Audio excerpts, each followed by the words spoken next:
Good morning, Chargers. I'm Jacob. And I'm Quincy Knuckles. Welcome to Charger TV. In today's announcements, this week on September 20th, the Dance Kaleidoscope Dance Company will be performing here on North Montgomery stage, so come out for the time of your lives starting at 7 p.m. The Koshade Club will be meeting Tuesday in Hinder's room during bonus. No experience needed, so go sign up. There is a bowling call-out today on Monday the 15th and Wednesday the 17th from 6 to 7:30 at the bowling alley. You know what time it is? It's time for lunch. What's for lunch, Gavin? My name's Gavin Tucker, and I will be covering lunch for this week. Monday's lunch will be chicken bites with fresh potato wedges, fresh broccoli, chilled pears, a slice of bread, and a double chocolate chip cookie. And Tuesday's lunch will be penne pasta with meat sauce, garlic bread, a Caesar salad, seasoned green beans, fresh cut orange slices. Wednesday's lunch will be buffalo-style chicken dip, baked beans, fresh cauliflower, fresh watermelon cubes, tortilla chips, and bug bites.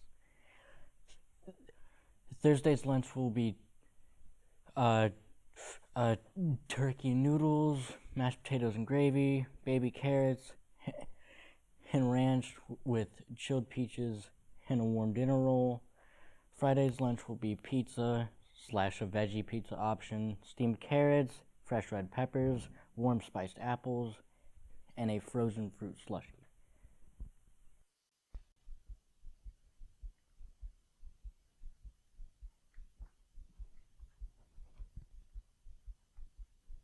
Sounds great. Let's just hope a chocolate frog doesn't jump out of my food. That would be funny though. Hello and welcome to the student interview. I am Isaac Eltz and I am joined with Eli Peacock. So Eli, as a senior, what is a piece of advice that you would give them? My biggest piece of advice would be to focus on definitely studying.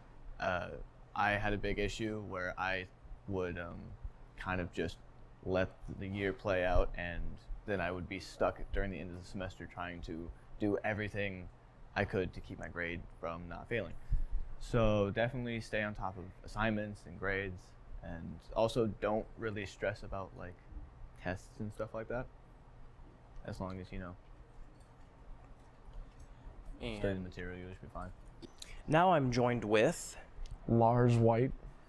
So Lars, as a senior in the high school, what is a piece of advice that you would give to underclassmen when it comes to either their classes or after school activities? You should pick up something like a club or a sport or something. Don't sit at home, play video games all day. But you should definitely try in your classes. If you can't be an A student or a B student, at least pass. Right now I'm currently joined by North Montgomery High School Assistant Principal, Mrs. Youngdale. All right, Mrs. Youngdale, thank you for joining us today. So we've been asking seniors, what is the piece of advice that you would give to younger classmen or students across the school? And we would like to ask you that same question. So what piece of advice would you give to students of this school, whether it comes to studying, getting ready for exams, or anything of the sort? Yeah, so I would just say my advice would be you get out of your school experience what you put into it. So getting involved in things, working hard, giving it your best, being kind to others, and really just being yourself. So that would be my biggest piece of advice. Okay, and so when it comes to studying, what is a form of studying that you didn't do but you know would be great for the underclassmen to participate in? Honestly, for me, I was never really good at studying on my own. I would always get distracted. So I would suggest maybe doing like a little bit like of a group study. That way you have everyone kind of like keeping each other on topic and going over and getting feedback on certain things.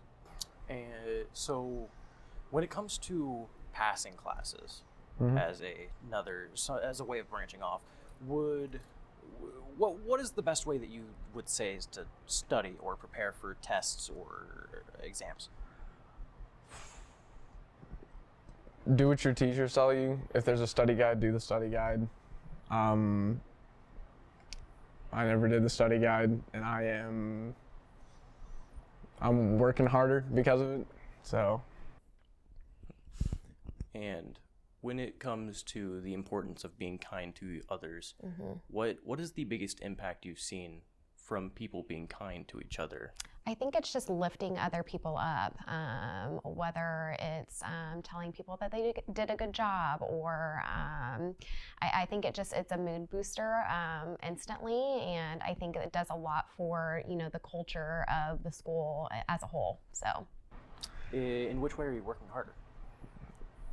I have to retake some classes. I'm sorry to hear that.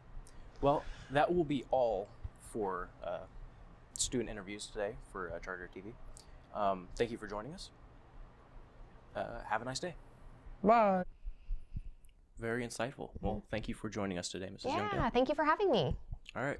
Have a great rest of your day. You too. Thanks.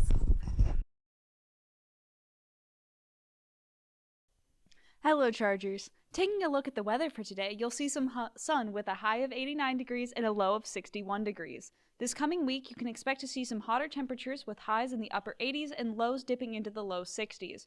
You can also expect some cloud coverage, so it'll be a good time to go outside and enjoy nature before it gets too cold. Perfect conditions for flying or a wizard's duel. Now, let's go to Jordan Young with the Climate Corner. Hello Chargers, welcome back to the Climate Corner. Today we will be looking at an amateur weather station. Weather stations such as the one that you just saw are commonly placed in open agricultural fields like these for purposes like data collection. This one here is in the backyard of a local weather hobbyist. Precariously placed on a shaky metal rod and shoddily placed in a pile of mulch, it is a miracle that this thing is still standing. This cup part here captures and measures incoming rain, and this part down here measures temperature. These two things here measure wind speed and direction. All of the information that this device collects is then uploaded to the internet where I can see it anywhere. And we will go into that in the next episode. Now back to the studio. So recently we've had a cross-country school record broken, starting off with Drew Dark, who set a new sophomore school record with a time of 17:53. Previously the record was held by Brandon Allenduff with a time of 17:56. Today at 5 p.m. boys tennis will be playing against Crawfordsville at home. Girls golf will be playing Tri-West and Fountain Central at Rocky Ridge. And at 6 p.m. junior varsity and varsity volleyball will be playing an away game against Cascade. Tuesday, JV girls soccer will be playing an away game against Crawfordsville. Boys tennis will be playing an away game at Frankfort. JV and varsity volleyball play Indiana Deaf at home. Then boys soccer plays Sheridan at home. All games are at 5:30. On Wednesday, we have two county meets, one for girls golf at 4:30 p.m. at the Country Club. The other is for cross country at Southmont at 5 p.m. Thursday, we have boys tennis at 5 p.m. against Seeger at home. JV girls soccer will be playing Frankfort at 5:30 at home. JV boys will be playing Greencastle in a away game, JV varsity. And varsity will be playing volleyball against Crawfordsville at home at 6. Friday, we have a football game against Western Boone at 7 p.m. Saturday, girls golf will be having their sectional at Harrison Hills at 8 a.m. Boys will be playing in the MAC tournament at Crawfordsville at 9 a.m. Varsity volleyball will be playing in a Seeger Invite away. And lastly, JV football will be playing against Western Boone. Now, just to pace ourselves, I would like to give a quick shout out to our Quidditch team who just won against Tufflepuff. That's a lie. We have no Quidditch team. Anyways, back to the studio. Well, that's all for now, Chargers. We will see you all on the flip side.